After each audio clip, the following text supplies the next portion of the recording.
Hi hello ನಮಸ್ತೆ ಎಲ್ಲರಿಗೂ S P S media ಚಾನಲಿನ ಮತ್ತೊಂದು ವಿಡಿಯೋಗೆ ಸ್ವಾಗತ ಸುಸ್ವಾಗತ. ಸ್ನೇಹಿತರೆ, ಎಲ್ಲರೂ ಹೇಗಿದ್ದೀರಾ? ಎಲ್ಲರೂ ಚೆನ್ನಾಗಿದ್ದೀರಾ ಅಂದ್ಕೊಂಡಿದ್ದೀನಿ. ನಾನು ಕೂಡ ತುಂಬಾ ಚೆನ್ನಾಗಿದ್ದೀನಿ.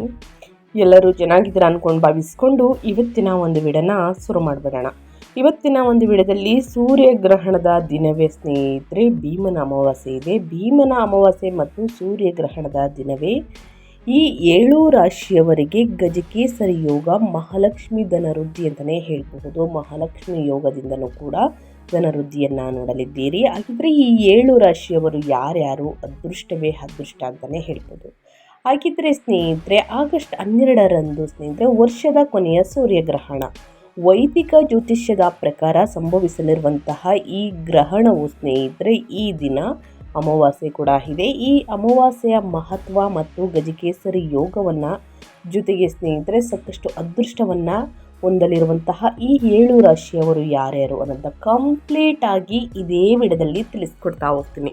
ಇದನ್ನೆಲ್ಲ ತಿಳ್ಕೋಬೇಕು, ಸಣ್ಣ ಪುಟ್ಟ ಪರಿಹಾರಗಳನ್ನೆಲ್ಲ ಫಾಲೋಅಪ್ ಮಾಡಬೇಕು ಅಂದರೆ ಎಲ್ಲೂ ಕೂಡ ವಿಡಿಯೋನ ಸ್ಕಿಪ್ ಮಾಡಬಾರ್ದು. ಅಂದರೆ ವಿಡಿಯೋನ ಕಟ್ ಮಾಡಿ ಓಡಿಸ್ಕೊಂಡೋಗಿ ನೋಡ್ತೀರಾ, ಇದು ಫುಲ್ ಇನ್ಫಾರ್ಮೇಷನ್ ಅರ್ಥ ಆಗಲ್ಲ. ಸೊ ಹಾಗಾಗಿ ಎಲ್ಲ ವಿಡಿಯೋದಲ್ಲೂ ತಿಳಿಸ್ತಾ ಇರ್ತೀನಿ. ಬಿಗಿನಿಂದ ಎಂಡ್ ತನಕ ವಿಡಿಯೋವನ್ನು ವಾಚ್ ಮಾಡಿ. ವಿಡಿಯೋದಲ್ಲಿ ಒಳ್ಳೆ ಮಾಹಿತಿ ಸಿಕ್ಕಿದ್ದಲ್ಲಿ, ಈ ವಿಡಿಯೋ ಯೂಸ್ಫುಲ್ ಅನಿಸಿದ್ದಲ್ಲಿ ವಿಡಿಯೋಗೆ ಲೈಕ್ ಮಾಡೋದನ್ನ ಮರ್ತಿದ್ರೆ ಲೈಕ್ ಮಾಡಿ. ಇನ್ನೂ ನನ್ನ ಚಾನಲ್ನ ಸಬ್ಸ್ಕ್ರೈಬ್ ಮಾಡ್ಕೊಂಡಿಲ್ಲ ಅಂದರೆ ಎಸ್ ಪಿ ಎಸ್ ಮೀಡಿಯಾಗೆ ಸಬ್ಸ್ಕ್ರೈಬ್ ಆಗಿ ನಿಮ್ಮ ಅಭಿಪ್ರಾಯಗಳನ್ನು ಕಮೆಂಟ್ ಬಾಕ್ಸಲ್ಲಿ ತಿಳಿಸಬಹುದು. ಯಾರೆಲ್ಲ ಸಬ್ಸ್ಕ್ರೈಬ್ ಮಾಡಿಕೊಂಡು ಪ್ರತಿನಿತ್ಯ ವಿಡಿಯೋ ವಾಚ್ ಮಾಡ್ತಿದ್ದೀರಾ ಸ್ನೇಹಿತರೆ, ಅಂಥವರಿಗೆ ಥ್ಯಾಂಕ್ ಯು ಸೋ ಮಚ್ ಅಂತ ಹೇಳ್ತಾ ವಿಡಿಯೋದ ಕಡೆ ಗಮನ ಕೊಟ್ಬಿಡೋಣ.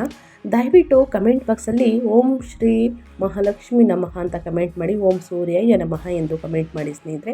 ಸೂರ್ಯನ ಅನುಗ್ರಹದಿಂದ, ಮಹಾಲಕ್ಷ್ಮಿಯ ದೇವಿಯ ಕೃಪಾ ಕಟಾಕ್ಷದಿಂದ ಸ್ನೇಹಿತರೆ ನಿಮ್ಮ ಜೀವನದಲ್ಲಿ ಸಕಲ ಸಮಸ್ಯೆಗಳು ಏನೇ ಇದ್ದರೂ ಕೂಡ ಸ್ನೇಹಿತರೆ ಸಂಪೂರ್ಣವಾಗಿ ಎಲ್ಲವೂ ಕೂಡ ನಿವಾರಣೆಯಾಗಲಿ, ಉನ್ನತ ಆರೋಗ್ಯವನ್ನು ಪಡೆದುಕೊಳ್ಳಿ ಅಂತ ಕೇಳ್ಕೊತಾ ವಿಡಿಯೋದ ಕಡೆ ಗಮನ ಕೊಟ್ಬಿಡೋಣ. ಹೌದು, ವೈದಿಕ ಜ್ಯೋತಿಷ್ಯದ ಪ್ರಕಾರ ಆಗಸ್ಟ್ 12ರಂದು ವರ್ಷದ ಕೊನೆಯ ಸೂರ್ಯಗ್ರಹಣ ಸಂಭವಿಸಲಿದೆ. ಈ ದಿನ ಭೀಮನ ಅಮಾವಾಸ್ಯೆ ಇದೆ ಸ್ನೇಹಿತರೆ.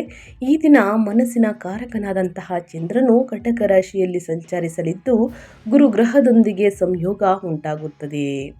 ಇದರಿಂದ ಅತ್ಯಂತ ಶುಭಕರವೆಂದು ಪರಿಗಣಿಸಲಾದಂತಹ ಗಜಕೇಸರಿ ರಾಜಯೋಗ ನಿರ್ಮಾಣವಾಗಲಿದೆ.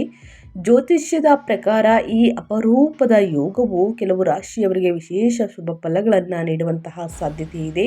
ಈ ಗಜಕೇಸರಿ ರಾಜಯೋಗದಿಂದ ಯಾವ ರಾಶಿಯವರಿಗೆ ಸ್ನೇಹಿತರೆ ಲಾಭ ಸಿಗಲಿದೆ ಎಂಬುದನ್ನು ಸಂಪೂರ್ಣವಾಗಿ ತಿಳಿಸ್ಕೊಡ್ತಾ ಹೋಗ್ತೀನಿ. ಬನ್ನಿ, ಎಲ್ಲೂ ಕೂಡ ಸ್ಕಿಪ್ ಮಾಡ್ದೇ ಕೊನೆಯ ತನಕ ವಾಚ್ ಮಾಡಿ. ವೈದಿಕ ಜ್ಯೋತಿಷ್ಯದ ಪ್ರಕಾರ ನವಗ್ರಹಗಳಲ್ಲಿ ಚಂದ್ರ ಮನಸ್ಸು, ಭಾವನೆಗಳು, ತಾಯಿ, ಮಾನಸಿಕ ನೆಮ್ಮದಿ ಹಾಗೂ ಆಂತರಿಕ ಸಂತೋಷದ ಕಾರಕನಾಗಿದ್ದಾನೆ. ಚಂದ್ರನು ಅತ್ಯಂತ ವೇಗವಾಗಿ ಸಂಚರಿಸುವ ಗ್ರಹವಾಗಿದ್ದು ಸುಮಾರು 2.5 ತಿಂಗಳಿಗೊಮ್ಮೆ ರಾಶಿಯನ್ನು ಬದಲಾಯಿಸುತ್ತಾನೆ. ಈ ಸಂಚಾರದ ವೇಳೆ ಇತರ ಗ್ರಹಗಳೊಂದಿಗೆ ಸಂಯೋಗ ಉಂಟಾಗಿ ಹಲವು ಶುಭ ಹಾಗೂ ಅಶುಭ ಯೋಗಗಳು ರೂಪುಗೊಳ್ಳುತ್ತವೆ. ಆಗಸ್ಟ್ 11ರಂದು ಚಂದ್ರನು ಕಟಕ ರಾಶಿಗೆ ಪ್ರವೇಶಿಸಲಿದ್ದು ಅಲ್ಲೇ ಗುರುವೊಂದಿಗೆ ಸ್ನೇಹಿತರೆ ಗಜಕೇಸರಿ ರಾಜಯೋಗವನ್ನು ನಿರ್ಮಾಣವಾಗಲಿದೆ. ಇದರ ಜೊತೆಗೆ ಸೂರ್ಯ ಮತ್ತು ಬುಧ ಸಂಯೋಗವು ಸಂಭವಿಸುವುದರಿಂದ ಹಲವು ಶುಭ ಗ್ರಹಯೋಗಗಳು ಅಂದರೆ ಗ್ರಹಯೋಗಗಳು ರೂಪುಗೊಳ್ಳುತ್ತಿವೆ. ಇದೇ ಅವಧಿಯಲ್ಲಿ ಆಗಸ್ಟ್ 12ರಂದು ವರ್ಷದ ಕೊನೆಯ ಸೂರ್ಯಗ್ರಹಣ. ಇನ್ನು ಎಂದಿನಂತೆ ಸ್ನೇಹಿತರೆ ಪ್ರತಿ ವರ್ಷ ಭೀಮನ ಅಮಾವಾಸ್ಯೆ ಇರಲಿದೆ, ಆದರೆ ಈ ವರ್ಷ ಸೂರ್ಯಗ್ರಹಣದ ದಿನವೇ ಸ್ನೇಹಿತರೆ ಭೀಮನ ಅಮಾವಾಸ್ಯೆ ಇದೆ ಅಂತಲೇ ಹೇಳಬಹುದು. ಇವೆಲ್ಲವೂ ಕೂಡ ಸಂಭವಿಸುವುದು ಈ ಸಂಯೋಗಕ್ಕೆ ಇನ್ನೆಷ್ಟು ವಿಶೇಷತೆ ನೀಡಿದೆ ಅಂತಲೇ ಹೇಳಬಹುದು. ಇನ್ನು ಜ್ಯೋತಿಷ್ಯದ ಪ್ರಕಾರ ಈ ಅಪರೂಪದ ಗ್ರಹ ಸಂಯೋಗಗಳು ಕೆಲವು ರಾಶಿಯವರಿಗೆ ಉದ್ಯೋಗ, ವ್ಯವಹಾರ, ಹಣಕಾಸು, ಗೌರವ ಮತ್ತು ಕುಟುಂಬ ಜೀವನದಲ್ಲಿ ಉತ್ತಮ ಅವಕಾಶಗಳು ಹಾಗೂ ಶುಭ ಫಲಗಳನ್ನು ನೀಡುವಂತಹ ಸಾಧ್ಯತೆ ಇದೆ. ಹಾಗಾದರೆ ಗಜಕೇಸರಿ ರಾಜಯೋಗದಿಂದ ಯಾವ ರಾಶಿಯವರಿಗೆ ಹೆಚ್ಚಿನ ಲಾಭವಾಗಲಿದೆ ಎಂಬುದನ್ನು ಸಂಪೂರ್ಣವಾಗಿ ತಿಳಿದುಕೊಳ್ಳಲು ಮೊದಲಿಂದ ಕೊನೆ ತನಕ ಸಂಪೂರ್ಣವಾಗಿ ವಿಡಿಯೋವನ್ನು ವಾಚ್ ಮಾಡಿ. ಇನ್ನೂ ಕೂಡ ವಿಡಿಯೋಗೆ ಲೈಕ್ ಮಾಡ್ದೇ ನೋಡ್ತಿದ್ರೆ ದಯವಿಟ್ಟು ಲೈಕ್ ಮಾಡಿ, ಕಮೆಂಟ್ ಮಾಡಿ, ಶೇರ್ ಮಾಡಿ. ಹೆಚ್ಚು ಫ್ಯಾಮಿಲಿಗೆ ಮತ್ತು ನಿಮ್ಮ ಸ್ನೇಹಿತರಿಗೆ, ಹಿತೈಷಿಗಳಿಗೆ ಈ ರಾಶಿಯನ್ನು ಹೊಂದಿರೋರು ಮತ್ತು ಸ್ನೇಹಿತರೆ ಯಾವ ರೀತಿ ನಾವು ಪರಿಹಾರವನ್ನು ಮಾಡಿದರೆ ಸಮಸ್ಯೆಗಳು ನಿವಾರಣೆಯಾಗಬೇಕು ಅಂದ್ಕೊಂಡಿದ್ದೀರಾ ದಯವಿಟ್ಟು ಅವ್ರಿಗೆ ವಿಡಿಯೋವನ್ನು ಶೇರ್ ಮಾಡಿ. ನಿಮ್ಮ ಕಡೆಯಿಂದ ಅದೃಷ್ಟದ ಭವಿಷ್ಯವನ್ನು ಅವರು ಕೂಡ ತಿಳ್ಕೊಂಡಂಗಾಗುತ್ತೆ. ಮೊದಲನೇ ಅದೃಷ್ಟ ರಾಶಿ ಕನ್ಯಾ ರಾಶಿಯವರಿಗೆ. ಕನ್ಯಾ ರಾಶಿಯವರಿಗೆ ಇದೇ ಆಗಸ್ಟ್ 12ನೇ ತಾರೀಕು ಗಜಕೇಸರಿ ಮಹಾಲಕ್ಷ್ಮಿ ಯೋಗ ಮತ್ತು ಸೂರ್ಯಗ್ರಹಣ ಜೊತೆಗೆ ಅಮಾವಾಸ್ಯೆ ಇದೆ.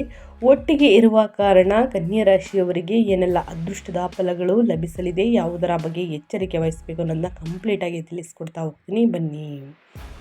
ಕನ್ಯಾ ರಾಶಿಯವರಿಗೆ ಸ್ನೇಹಿತರೆ, ಗಜಕೇಸರಿ ರಾಜಯೋಗವು ನಿಮಗೆ ಅತ್ಯಂತ ಶುಭಕರವಾಗಿರಲಿದೆ.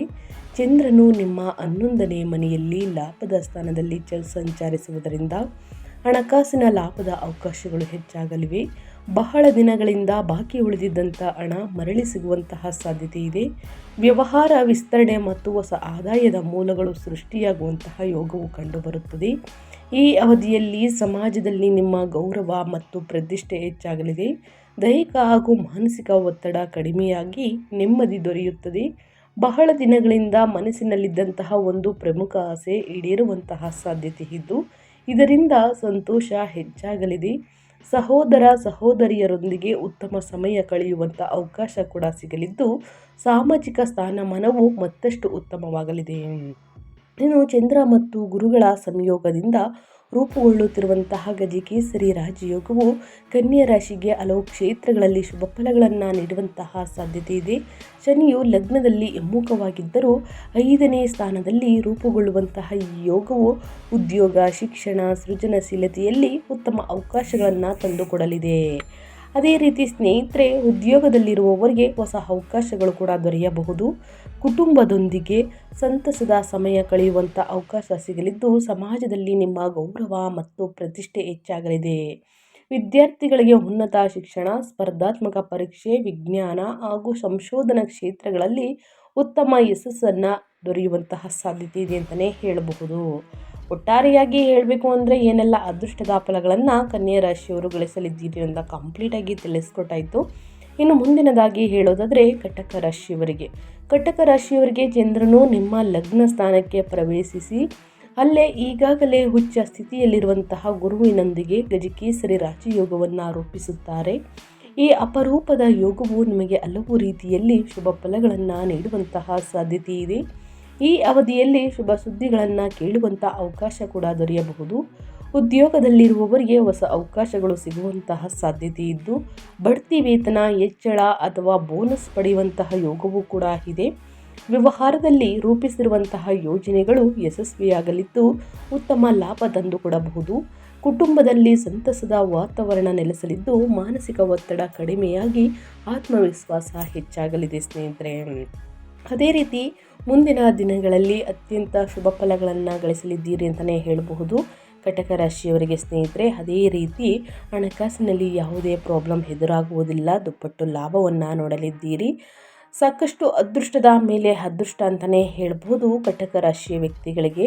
ಕಟಕ ರಾಶಿಯವರಿಗೆ ತುಂಬ ಅನುಕೂಲಕರ ಸಮಯ. ಈ ಸಮಯದಲ್ಲಿ ನಿಮ್ಮ ಎಲ್ಲ ಆಸೆಗಳು ಈಡೇರುತ್ತವೆ. ಆದಾಯ ದ್ವಿಗುಣವಾಗುವಂತಹ ಸುವರ್ಣ ಕಾಲವಿದು. ಉದ್ಯಮಿಗಳಿಗೆ ಉತ್ತಮ ಲಾಭ ದೊರೆಯುವಂತಹ ಲಕ್ಷಣಗಳು ಕೂಡ ಇವೆ. ಹೂಡಿಕೆಗಳಿಂದ ಅನಿರೀಕ್ಷಿತ ಲಾಭ ದೊರೆಯುವುದು. ಸಮಾಜದಲ್ಲಿ ಪ್ರಭಾವಿ ಜನರಿಂದ ನಿಮ್ಮೊಂದಿಗೆ ಸ್ನೇಹವಾಗಬಹುದು. ಅಲ್ಲದೆ ಕಡಿಮೆ ಶ್ರಮದಿಂದ ದ್ವಿಗುಣ ಆರ್ಥಿಕ ಲಾಭ ದೊರೆಯುತ್ತದೆ. ಕುಟುಂಬದ ವಾತಾವರಣ ಆಹ್ಲಾದಕರವಾಗಿರುವುದರಿಂದ ಈ ಸಮಯದಲ್ಲಿ ಸ್ನೇಹಿತರೆ ಆನಂದಿಸಿರಿ ಅಂತಲೇ ಹೇಳಬಹುದು. ವ್ಯವಹಾರ ಮತ್ತು ವೃತ್ತಿಯಲ್ಲಿ ಲಾಭದ ನಿರೀಕ್ಷೆಯನ್ನು ನೋಡಬಹುದು. ಕೆಲಸದಲ್ಲಿ ದೀರ್ಘಕಾಲೀನ ಕಠಿಣ ಪರಿಶ್ರಮದಿಂದ ಫಲಿತಾಂಶಗಳು ಪ್ರಯೋಜನಕಾರಿಯಾಗುತ್ತದೆ. ಇನ್ನು ಉದ್ಯೋಗ ಹುಡುಕುತ್ತಿರುವವರಿಗೆ ಅಧಿಕ ಸಂಬಳದ ಉದ್ಯೋಗ ಸಿಗುವಂತಹ ಸಾಧ್ಯತೆ ಇದೆ. ಗುರುವಿನ ಕೃಪೆಯಿಂದ, ಚಂದ್ರನ ಅನುಗ್ರಹದಿಂದ ಆರ್ಥಿಕ ಪರಿಸ್ಥಿತಿ ಸಾಮಾನ್ಯಕ್ಕಿಂತ ಉತ್ತಮವಾಗಿರಲಿದೆ ಅಂತಲೇ ಹೇಳಬಹುದು. ಇನ್ನು ಅದೇ ರೀತಿ ಮುಂದಿನ ರಾಶಿಯವರ ಬಗ್ಗೆ ಹೇಳೋದಾದರೆ ಮಕರ ರಾಶಿಯವರಿಗೆ. ಮಕರ ರಾಶಿಯವರಿಗೆ 7ನೇ ಮನೆಯಲ್ಲಿ ಗುರು ಚಂದ್ರ ಸಂಯೋಗ. ಇದರಿಂದ ಗಜಕೇಸರಿ ಯೋಗವು ಸೃಷ್ಟಿಯಾಗಲಿದೆ. ಇದರಿಂದಾಗಿ ಆಗಸ್ಟ್ 12ರಿಂದ ಈ ರಾಶಿ ಚಕ್ರದವರೆಗೆ ಅದೃಷ್ಟ ಬೆಳಗುವುದು. ನೀವು ಕೈಗೊಂಡ ಕೆಲಸದಲ್ಲಿ ಯಶಸ್ಸನ್ನು ನೋಡಲಿದ್ದೀರಿ. ಈ ಅಮಾವಾಸ್ಯೆಯ ದಿನ ಸ್ನೇಹಿತರೆ, ಯಾಕಂದರೆ ರಾತ್ರಿ ಸಮಯದಲ್ಲಿ ಸೂರ್ಯಗ್ರಹಣ ಸಂಭವಿಸಿರುವ ಕಾರಣ ಅಷ್ಟೇನು ಕೆಟ್ಟದನ್ನು ಮಾಡುವುದಿಲ್ಲ. ಭಾರತದಲ್ಲಿ ಗೋಚರಿಸಿದ ಕಾರಣ ಸ್ನೇಹಿತರೆ ಪೂಜೆ ಪುನಸ್ಕಾರಗಳನ್ನು ಮಾಡಬಹುದು. ಸೊ ಹಾಗಾಗಿ ಭಕ್ತಿಯಿಂದ ಸ್ನೇಹಿತರೆ ಭೀಮನ ಅಮಾವಾಸ್ಯೆಯನ್ನು ಆಚರಿಸಿ ನೀವು ಕೈಗೊಂಡ ಕೆಲಸದಲ್ಲಿ ಯಶಸ್ಸನ್ನು ನೋಡಲಿದ್ದೀರಿ. ವೃತ್ತಿ ಮತ್ತು ವ್ಯವಹಾರದಲ್ಲಿ ಪ್ರಗತಿ ಉಂಟು. ದೀರ್ಘಕಾಲದ ಬಾಕಿ ಉಳಿದಿರುವ ಕೆಲಸಗಳು ಯಶಸ್ವಿಯಾಗಿ ಪೂರ್ಣಗೊಳ್ಳುವುದು. ಆರ್ಥಿಕ ಪರಿಸ್ಥಿತಿ ಸುಧಾರಿಸುತ್ತದೆ. ಆಧ್ಯಾತ್ಮಿಕತೆಯ ಬಗ್ಗೆ ಆಸಕ್ತಿ ಹೆಚ್ಚಾಗುವ ಕಾಲವಿದು. ಕುಟುಂಬ ಸದಸ್ಯರಿಂದ ನಿಮಗೆ ಬೆಂಬಲ ಸಿಗುತ್ತದೆ. ಹೊಸ ಮನೆ ಮತ್ತು ವಾಹನ ಖರೀದಿಸುವಂತಹ ಕನಸು ನನಸಾಗುತ್ತದೆ. ಇದಲ್ಲದೆ ಕೆಲಸ ಮಾಡುವವರಿಗೆ ಬಡ್ತಿ, ಸಂಬಳ ಹೆಚ್ಚಳದ ಸಾಧ್ಯತೆ ಇದೆ.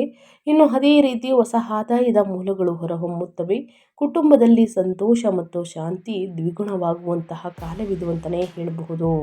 ಒಟ್ಟಾರೆಯಾಗಿ ಏನೆಲ್ಲ ಅದೃಷ್ಟದ ಫಲಗಳನ್ನು ಗಳಿಸಲಿದ್ದೀರಿ, ಯಾವುದರ ಬಗ್ಗೆ ಎಚ್ಚರಿಕೆ ವಹಿಸಬೇಕು ಅನ್ನೋದನ್ನ ಕಂಪ್ಲೀಟಾಗಿ ತಿಳಿಸ್ಕೊಟ್ಟಿದ್ದೀನಿ. ಇನ್ನು ಅದೇ ರೀತಿ ಮುಂದಿನ ರಾಶಿಯವರ ಬಗ್ಗೆ ಹೇಳೋದಾದರೆ ಸಿಂಹರಾಶಿಯವರಿಗೆ ಇದೇ ಆಗಸ್ಟ್ 12ನೇ ತಾರೀಕು ಸ್ನೇಹಿತರೆ ಚಂದ್ರ ಮತ್ತು ಗುರುವಿನ ಸಂಯೋಗದಿಂದ ಗಜಕೇಸರಿ ಯೋಗವು ಸೃಷ್ಟಿಯಾಗಲಿದೆ. ಈ ದಿನ ಸೂರ್ಯಗ್ರಹಣದ ಜೊತೆಗೆ ಭಯಂಕರ ಶಕ್ತಿಶಾಲಿಯಾದಂತಹ ಭೀಮನ ಅಮಾವಾಸ್ಯೆ ಕೂಡ ಇದೆ. ಈ ಅಮಾವಾಸ್ಯೆಯ ದಿನದಿಂದ ಸಿಂಹರಾಶಿಯವರ ಬದುಕಲ್ಲಿ ಸಾಕಷ್ಟು ಚೇಂಜಸನ್ನು ನೋಡಬಹುದು. ಸಿಂಹರಾಶಿಯವರ ಬಾಳಲ್ಲಿ ಹೊಸ ಬೆಳಕನ್ನು ತರಲಿದೆ. ಯಾಕೆಂದರೆ ಇನ್ನೊಂದು ತಿಂಗಳಲ್ಲಿ ನಿಮ್ಮ ಜಾತಕದ 12ನೇ ಮನೆಯಲ್ಲಿ ಗುರು ಚಂದ್ರ ಸಂಯೋಗವಾಗುವುದು ಸ್ನೇಹಿತರೆ. ಇವಾಗಾದ ನಂತರ ಸೆಪ್ಟೆಂಬರ್ ತಿಂಗಳಲ್ಲೂ ಕೂಡ ಗಜಕೇಸರಿ ಯೋಗ ಇದೆ ಅಂತಲೇ ಹೇಳ್ಬೋದು. ಸಿಂಹರಾಶಿಯವರಿಗೆ ಇದು ತುಂಬ ಶುಭಕರವಾದಂತಹ ಸ್ಥಾನವಾಗಿದೆ.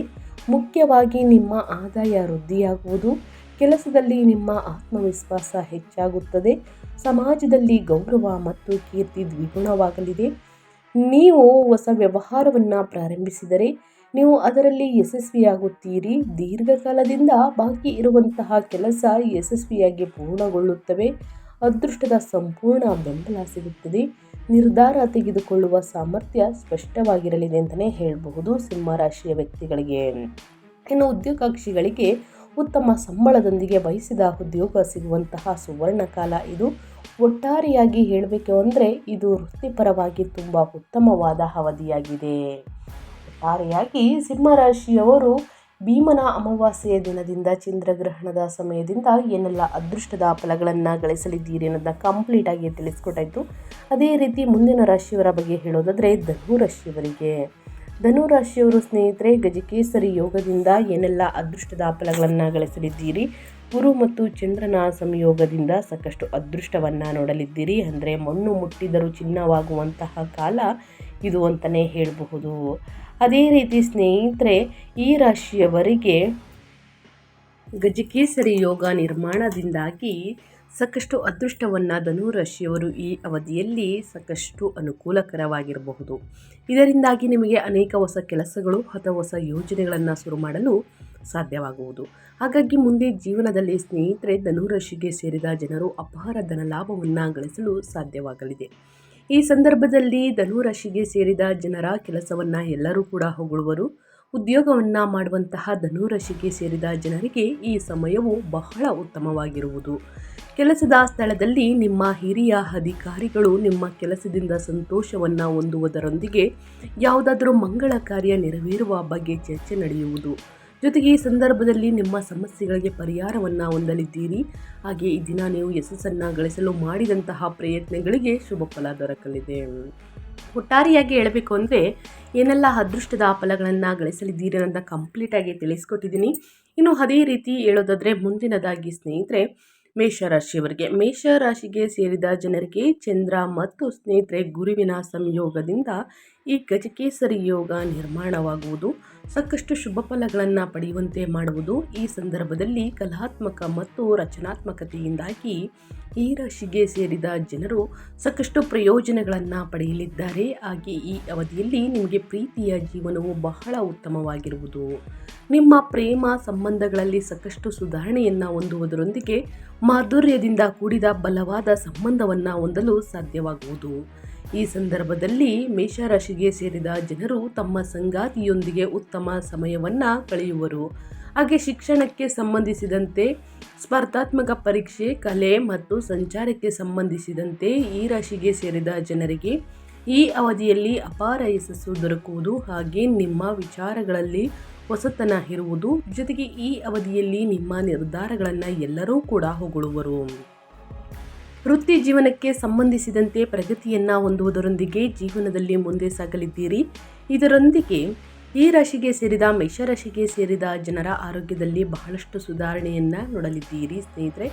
ಹಳೆಯ ಸಮಸ್ಯೆಗಳೆಲ್ಲವೂ ಕೂಡ ಸಂಪೂರ್ಣವಾಗಿ ನಿವಾರಣೆಯಾಗಲಿದೆ. ಉನ್ನತ ಆರೋಗ್ಯವನ್ನು ಪಡೆದುಕೊಳ್ಳಲಿದ್ದೀರಿ ಅಂತ ಹೇಳ್ತಾ, ಇನ್ನು ಮುಂದಿನದಾಗಿ ಹೇಳೋದಾದರೆ ಕುಂಭರಾಶಿಯವರಿಗೆ ಗುರುಚಂದ್ರನ ಸಂಯೋಗದಿಂದಾಗಿ ನಿರ್ಮಾಣಗೊಳ್ಳಲಿರುವಂತಹ ಗಜಕೇಸರಿ ಯೋಗದಿಂದಾಗಿ ಈ ಅಮಾವಾಸ್ಯೆಯ ದಿನದಿಂದ ಸೂರ್ಯಗ್ರಹಣದ ನಂತರ ಜೀವನದಲ್ಲಿ ಪ್ರಗತಿಯನ್ನು ಗಳಿಸಲು ಕುಂಭರಾಶಿಗೆ ಸೇರಿದ ಜನರಿಗೆ ಸಾಕಷ್ಟು ಅನುಕೂಲಕರ ಸಮಯ ದೊರಕುವುದು. ಈ ಅವಧಿಯಲ್ಲಿ ನಿಮಗೆ ಹೊಸ ಅವಕಾಶಗಳು ಪ್ರಾಪ್ತಿಯಾಗುವುದು ಮತ್ತು ನಿಮ್ಮ ಸಾಮರ್ಥ್ಯವನ್ನು ಪ್ರದರ್ಶಿಸಲು ಉತ್ತಮ ಮಾರ್ಗಗಳು ಗೋಚರಿಸುವುದು. ವ್ಯಾಪಾರ ವ್ಯವಹಾರವನ್ನು ಮಾಡುವ ಜನರಿಗೆ ಈ ಅವಧಿಯಲ್ಲಿ ಹೊಸ ಅವಕಾಶಗಳು ದೊರಕುವುದರಿಂದ ಭಾರಿ ಧನಲಾಭವನ್ನು ಹೊಂದಲಿದ್ದೀರಿ. ಮನೆಯವರ ಸಂಪೂರ್ಣ ಬೆಂಬಲ ದೊರಕಲಿದೆ. ಹಾಗೆ ಕುಟುಂಬ ಜೀವನ ಸುಖಮಯವಾಗಿರುವುದು ಮತ್ತು ಯಾವುದಾದರೂ ಶುಭ ಸುದ್ದಿ ನಿಮಗೆ ದೊರಕಲಿದೆ. ಜೊತೆಗೆ ಕುಂಭರಾಶಿಗೆ ಸೇರಿದ ಜನರು ತಮ್ಮ ನಾಯಕತ್ವದ ಸಾಮರ್ಥ್ಯದಿಂದಾಗಿ ನಿರ್ಧಾರಗಳನ್ನು ತೆಗೆದುಕೊಳ್ಳುವುದರಿಂದ ಎಲ್ಲರ ಹೊಗಳಿಕೆಯನ್ನು ಪಡೆಯಲಿದ್ದೀರಿ. ಈ ಸಂದರ್ಭದಲ್ಲಿ ಕೆಲಸದಲ್ಲಿನ ಒತ್ತಡ ಹೆಚ್ಚಾಗುವುದು ಮತ್ತು ಸುಸ್ತನ್ನು ನೀವು ಹೊಂದಬಹುದು. ಹಾಗಾಗಿ ನಿಮ್ಮ ಆರೋಗ್ಯದ ಬಗ್ಗೆ ಹೆಚ್ಚಿನ ಕಾಳಜಿ ವಹಿಸಿ ಕುಂಭರಾಶಿಯವರು ಅಂತ ಹೇಳ್ತಾ ನಾನು ವಿಡಿಯೋವನ್ನು ಎಂಡ್ ಮಾಡ್ತಾ ಇದ್ದೀನಿ. ಬರುವಂತಹ ಅಮಾವಾಸ್ಯೆ ಮತ್ತು ಸೂರ್ಯಗ್ರಹಣ ಸ್ನೇಹಿತರೆ ನಿಮಗೆ ಒಳಿತನ್ನೇ ತರಲಿದೆ ಅಂತ ಹೇಳ್ತಾ ವಿಡಿಯೋವನ್ನು ಎಂಡ್ ಮಾಡಿ ಮತ್ತೊಂದು ವಿಡಿಯೋದಲ್ಲಿ ಸಿಗ್ತೀನಿ. ವಿಡಿಯೋಗೆ ಲೈಕ್ ಮಾಡಿಲ್ಲ ಅಂದರೆ ದಯವಿಟ್ಟು ಲೈಕ್, ಕಮೆಂಟ್, ಶೇರ್ ಮಾಡಿ ನಿಮ್ಮ ಅಭಿಪ್ರಾಯವನ್ನು ತಿಳಿಸಿ. ನಿಮಗೂ ಮತ್ತು ನಿಮ್ಮ ಕುಟುಂಬಕ್ಕೆ ತುಂಬನೇ ಒಳ್ಳೆಯದಾಗಲಿ. ಮಹಾಲಕ್ಷ್ಮಿಯ ಅನುಗ್ರಹ ಸಿಗಲಿ. ಸೂರ್ಯದೇವರ ಕೃಪೆಯಿಂದ ಆಶೀರ್ವಾದದಿಂದ ಕಷ್ಟಗಳು ಸಮಸ್ಯೆಗಳು ಎಲ್ಲವೂ ಕೂಡ ನಿವಾರಣೆಯಾಗಲಿ. Thank you for watching.